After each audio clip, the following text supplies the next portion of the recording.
I'm Zach. And I'm Darcy. Did you know that pornography doesn't have to destroy you or your marriage? We're the parents of 8 active members of the Church of Jesus Christ of Latter-day Saints, and we love to help people just like you. We're here to share hope and healing as we take you through our journey and the journeys of our amazing clients to greater joy and love. Come grow with us to a happier, more meaningful life. Welcome to the Self-Mastery Podcast. Hey everybody, and welcome to another beautiful Mastery Monday here on the Self-Mastery Podcast. I'm your host, Zach Spafford. This month, we have done a real deep dive.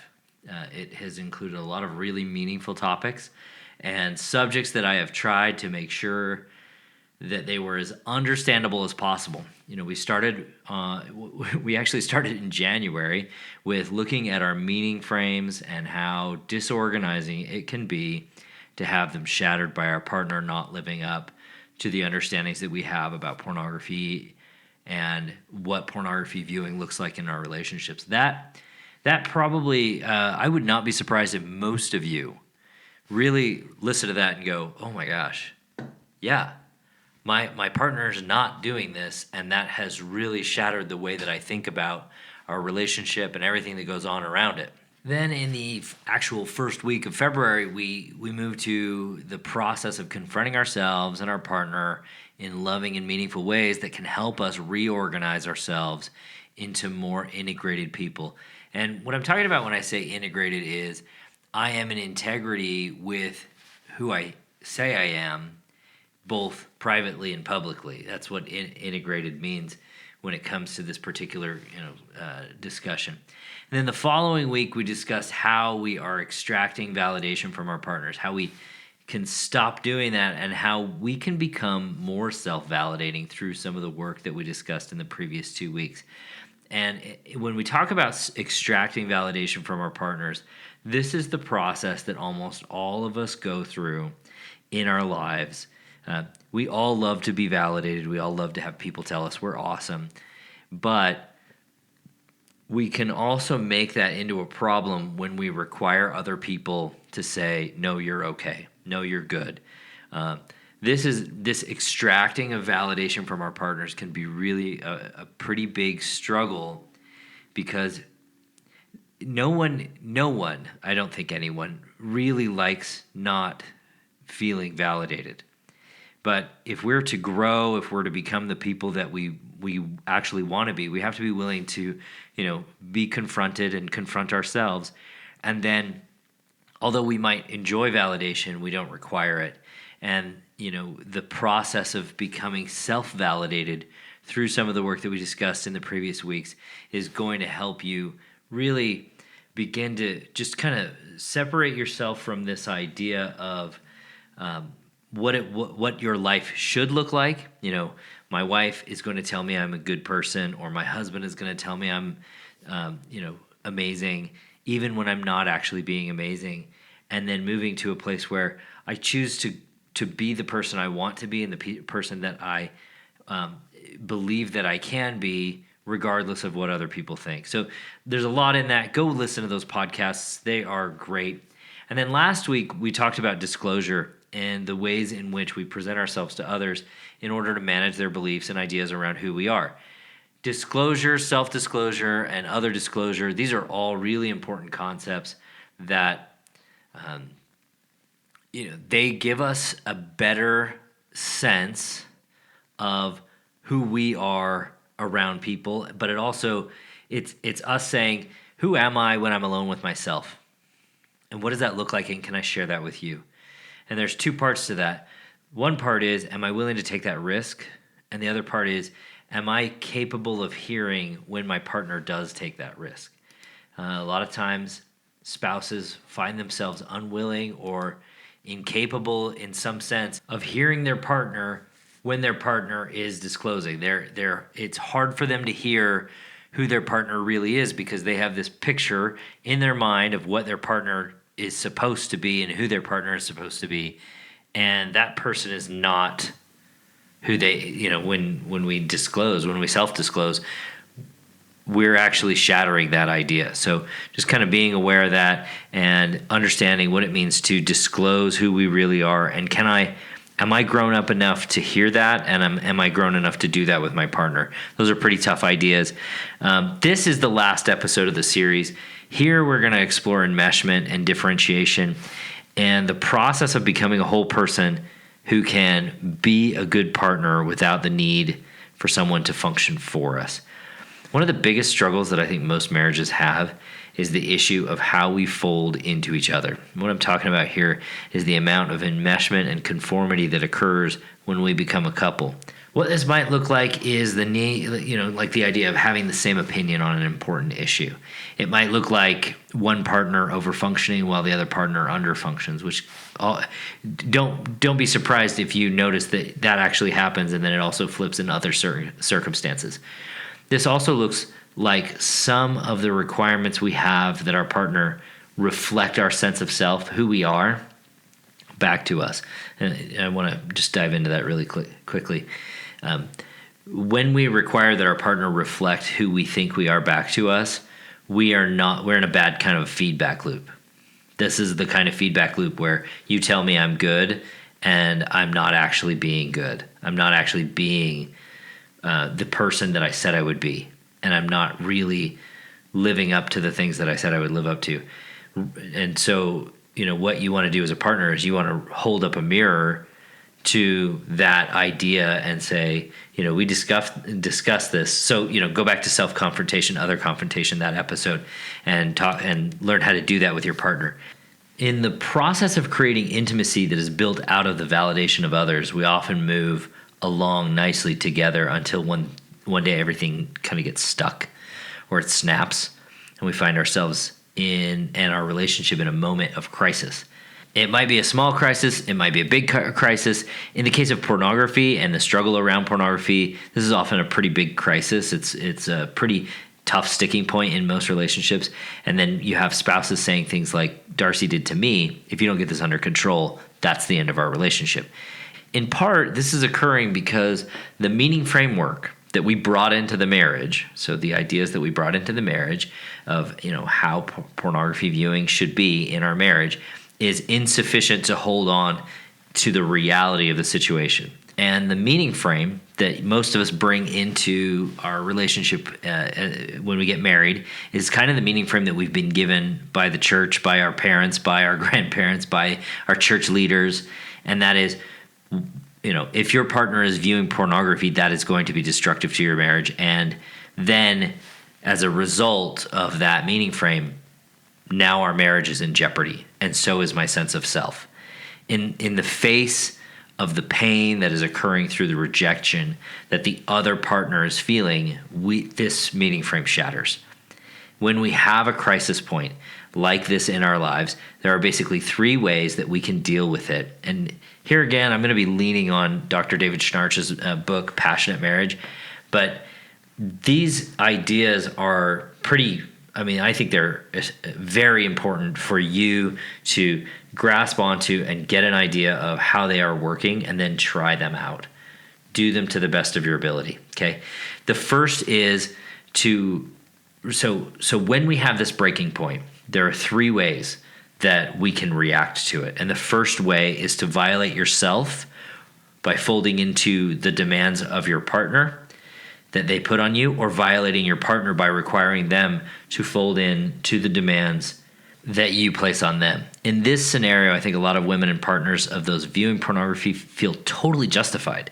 Part of our culture and part of our moral code demands that pornography never be part of the equation, ever, or it will destroy your marriage.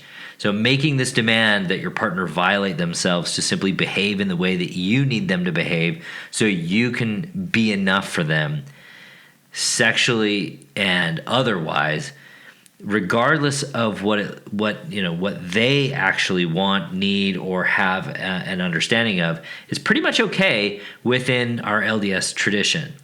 Now, please, if you're listening to this, you're going, well, of course my partner should definitely believe what it is that I believe around pornography. You're already in that meaning frame and you're staying in there and you're like, no. If he doesn't do this or she doesn't do this, then we have a real problem. And Darcy would tell you that this is how she felt when she found out. She would do things that tried to make me do what it is that she wanted me to do. And then she would also try and fold into me and into the way that she thought I wanted to be. She would try to be sexier. I remember we went up to this event up in northern Wisconsin, and it was the most adventuresome she'd ever been in our sexual history to that point. And this was a number of years into our marriage.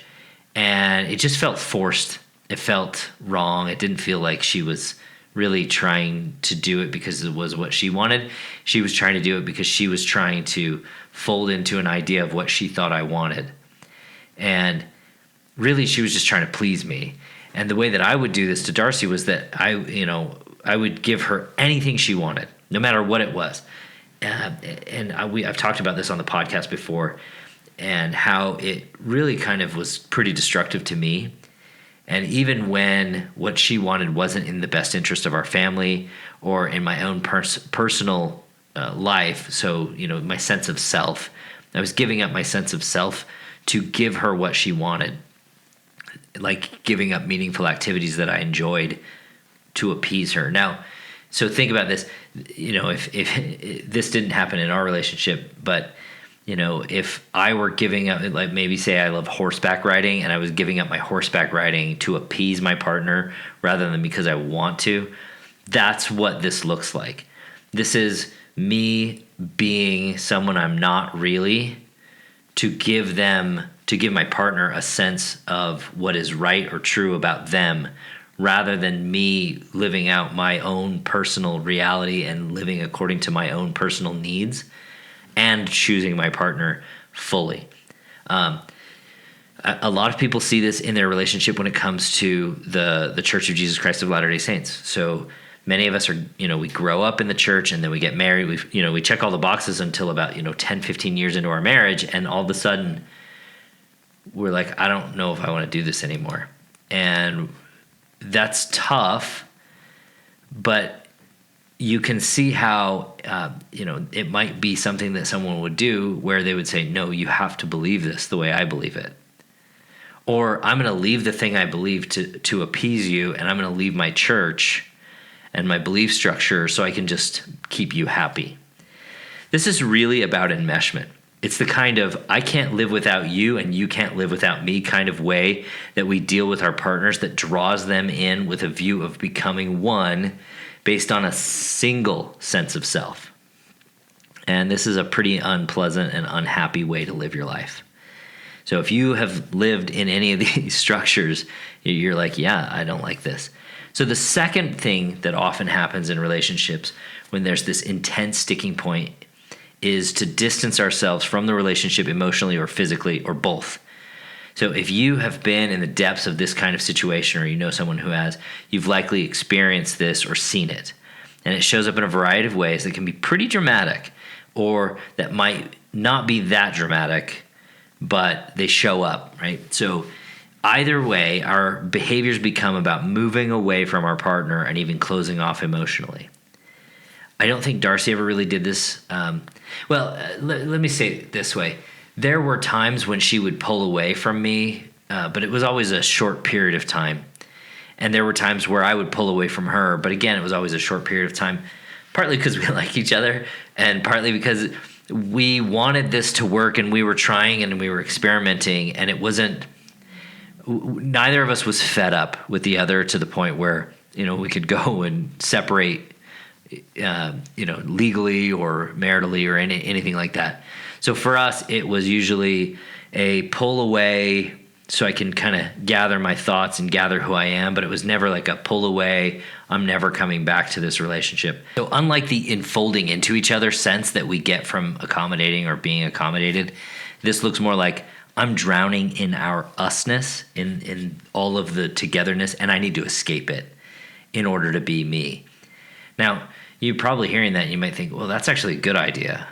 Where this becomes problematic is that when I cannot be in relationship to another person, or in relation to another person, I should say, without taking on their anxieties and their struggles, it is not actually a refuge to be alone.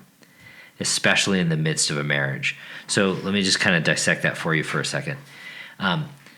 When we are doing this kind of separating, when we choose to come back to our partner, we take on all of the anxiety and the struggle and the frustration that they have.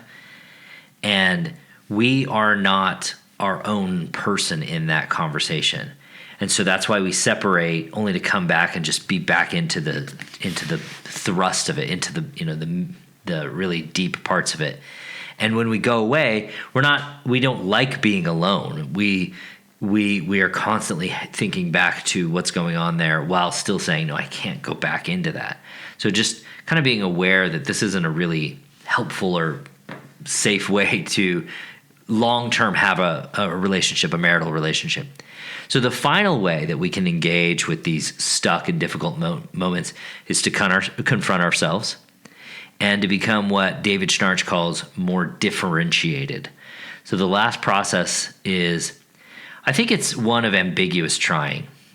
As I've read Passionate Marriage and as I've listened to people like Jennifer Finlayson Fife, it's become clear to me that there isn't a lot of concreteness in this process of becoming differentiated, other than the steps that we talked about in the first 4 episodes of this series. But now, that's not to say that those aren't concrete processes. It's just to say that it's not readily apparent to me. It's not apparent to me that doing these things is just like flipping on a switch.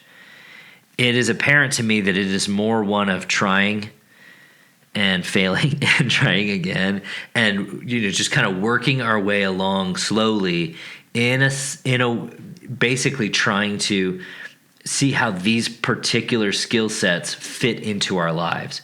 Differentiation is a word that means to make a distinction from the things around us, but I'm not sure that this word captures by itself, for regular people like you and me, how this is accomplished or what it means in terms of how relationships can be improved by it. In part, it is, so this concept is, I think, the amalgamation of, so the putting together of concepts that we've talked about this month, right? So doing all of those different things that we've talked about this month and doing each of these things to help us determine how we are different from our partner. That self-confrontation, that self-validation, that meaning frame conversation, those are all ways that we go, well, this is how I'm coming into this partnership, and this is the real me, the person that I am when I'm alone with me. But there's a step that we haven't talked about in this concept that is, I think, essential. It's really key. While we are different physically and mentally, we often try to conform to each other in order to create a sense of unity. But differentiation does not include conformity, I don't think. And I've studied this for a while, and I've been reading about it for a while, and I've not found that anywhere in the literature that you need to conform to your partnership. But what it does include is it includes choosing closeness in the face of our differences without letting go of our sense of self or our desire for our partner. Okay, so this is why I think it's a little bit of an ambiguous concept, because we can do all these skills and then we have to feel our way through it. And feeling our way through it is never concrete, I don't think anyway. And one way that this is put in the book is that differentiation is the ability to soothe our own anxiety and resist being infected by other people's anxiety.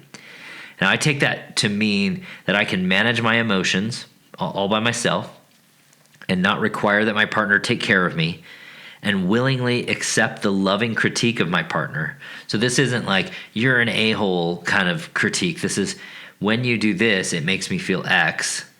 That's what's going on for me, and I don't really like it when you do that. While also, that's what a loving critique of your partner looks like. And again, go back to the other 4 episodes for that. While also being willing to confront the things in myself that I don't like. So this is, I think, really tough. Most of us try to bury our head in the sand. This, by the way, is one of the reasons why I think pornography is particularly difficult to eliminate, because we don't like to actually look at what's going on when we turn to pornography. This is why we use a lot of what I would call distancing language. and distancing mentally from the event. Oh, it happened yesterday. And then, I'll talk to people who literally they will have looked at pornography the day before, and I go, okay, well, where did it happen? Or when did it happen? And they have trouble recalling the actual details, because the moment it's over, we try to distance from it as quickly as possible, so we don't actually have to confront the conversation that we had in our head before it happened. So just kind of being aware of that is going to be helpful. And as you're confronting the things in myself that I don't like, I also have to overcome my need to be validated by others and become capable of validating myself. In the process of eliminating unnecessary ways of presenting myself to others, especially my spouse, as I disclose to my partner who I really am. That's like this whole laundry list of things, right? There's I think 6 or 8 things in there. That probably seems like a lot. You heard that whole list. That's what it means to have the ability to soothe your own anxieties, resist being infected with other people's anxieties, and choose closeness. And that's why I waited until this podcast to explain all of it, just kind of give it a nice wrapping. And I think it's no wonder it is hard to become the people we want to be. We have to get good at so many important and sometimes difficult processes at once.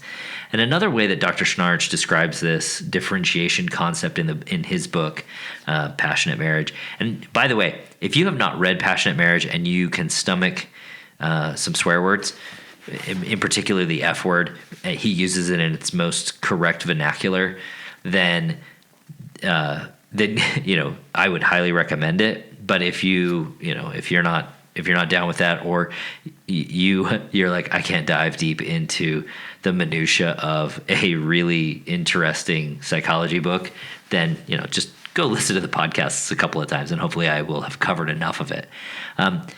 We have to get good at so many different things. And in his book, Dr. Schnarch talks about having the ability to maintain a sense of self while in relation to others. He also describes differentiation this way. It is your ability to maintain your sense of self when you are emotionally and or physically close to others, especially as they become increasingly important to you. Now, I've given you 3 different definitions that the author and I think he's essentially the inventor of this concept gives in his literature. And these ideas might have more in common than is maybe readily apparent, but just being aware that this is why it's a little bit of a thick book. For many of us, the closer we get to our partner, the less we see ourselves as one person who chooses another, and we are more likely to see ourselves as an indistinct part of a whole. And this is where you have to get good at differentiation. You have to be yourself who chooses your partner. That's really, I think, the essence of these concepts, and the absolute opposite of what enmeshment looks like. So for me, when I came to this process, and I didn't come to it from this book, I really had to figure it out on my own, and I'm so grateful that I could figure it out, a lot of it on my own. Darcy and I have really worked very tirelessly, I think, on our marriage, and I imagine there are a lot of you out there who work tirelessly on your marriage. And if you want help with these concepts, Darcy and I are totally here. We would love to have either a consult with you or have you sign up for the membership. Either one of those things will get you a long way. And then, of course, if you want to get individual coaching with me, you can totally do that. That's not the point of this, though. The point is, if you want to have the marriage that I think we all actually want to have, not the fairy tale, not the the Disney princess version of what a real marriage looks like, or not the Disney princess version of what a marriage looks like, but the real version of what the best kind of marriages look like. It's being able to be my own self, which means that I have to be good at, disagreeing with my partner in loving ways. That whole list, I'll go through this list again with you really quick. To be differentiated, to have the marriage that you want, I think it means that you have to be able to manage your own emotions, not require that your partner take care of you, willingly accept the loving critique of your partner, so listening to it, hearing it, sometimes evaluating it critically, but also being clear and being careful to look at it from their perspective, while also still being willing to confront the things that in myself that I don't like, and then also overcome your need to be validated by others and become capable of validating yourself in the process of eliminating unnecessary ways of presenting yourself to others. And if you don't know what I'm talking about there, you've got to go back in time and go listen to the other podcasts, especially my spouse. If we are presenting ourselves to our spouse, we're not being real with them. That's problematic in a long-term relationship. And then also being willing and capable of disclosing to my partner who I really am. That's a lot of stuff. But that, I think, is what differentiation looks like. So if you have questions, reach out to me. I want to hear them. I want to know what it is that you're asking so I can either address it in a future podcast, or I can just, have a conversation with you directly. Doesn't matter to me. I want to help as many of you as I possibly can. This is the work. And I love you guys so much.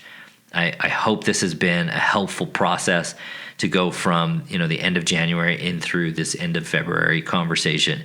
And I hope and I pray for each of you that you will be able to get the things out of this podcast and out of the coaching that I do in a way that will get you to the place where you want to be, which is a happy, loving, fruitful, long-term marriage and relationship. All right, you guys. Love you guys. We'll talk to you next week. Thanks for listening to the Self-Mastery Podcast. Every day, Darcy and I work with amazing men and women to remove pornography from their lives and relationships. If you're ready to take the next step in your journey, let us help you. Sign up for a consult at zachspafford.com/workwithme, and you can set up some time for you or your spouse to meet with me or with Darcy, and we can help you get started on your self-mastery journey.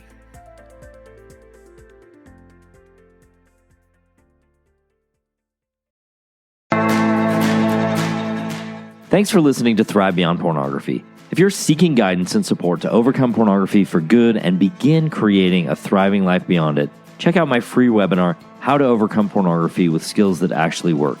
You'll learn practical, proven skills guided by an expert coach who has personally overcome pornography. Whether you're getting started for just yourself or along with your spouse, Darcy and I can teach you the tools that will help you put your life on the right path for you. Be sure to check out the show notes for a direct link, and if you could take a moment to leave a review wherever you listen to podcasts, it would mean the world to us. Your reviews play a significant role in helping others discover the show so they can join us on this transformative journey. Thank you for being part of the Thrive Beyond Pornography community. Until our next episode, stay strong, stay focused, and keep thriving.